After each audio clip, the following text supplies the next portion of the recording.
ჩვენი სიმდაბლით უნდა გავაკეთო. მოგვიტევს უფალი რანაირი ცვათ იმნაირს. ხო და თულს ჩვენ წყალობას უფალს, დიდ წყალობას უწევს და დიდ ურჯულოებასაც ჩვენსაც ახოცავს უფალი ამისი დიდი რწმენა გვაქვს, იმიტომ რომ მისი გასმოყვარება ყველგან ჩანს.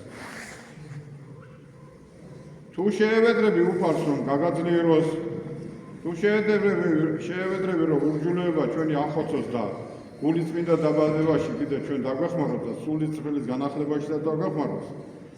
მოგცემს უფალი ამას ჩვენ სიმდაბლით მოგმადლებს ალბათ ქვეყანასაზე და ყველაზე მეტად ჭირდება ქვეყანას ღვთის დიდება და გითხარით რომ ჩვენ დავბრუნდით ათეიზმიდან ღვთის სახლში და ეს არის საფუძველი ჩვენი, საძირკველი ჩვენი და მივხვდით რომ საჭიროა ღვთის დიდება.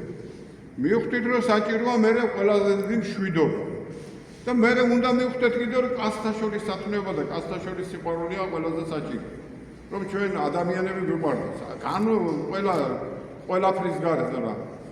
იუდას სიყვარული ვერ შეიძლება.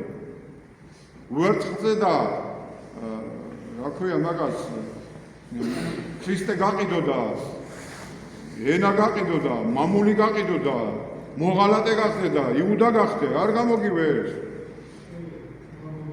დაუტევე ეს გზა, იუდას გზა, დაუტევე ავაზაკობის გზა, დაუტევე ღალატის გზა, შეუდეკ უფალს და დადექი სწორ გზაზე, სიყვარულით, შენი ერისთვის, შენი ქვეყნისთვის, შენი მამულისთვის, შენი ასე რომ ვთქვა, სარწმუნოებისთვის და მისი განმტკიცებისთვის.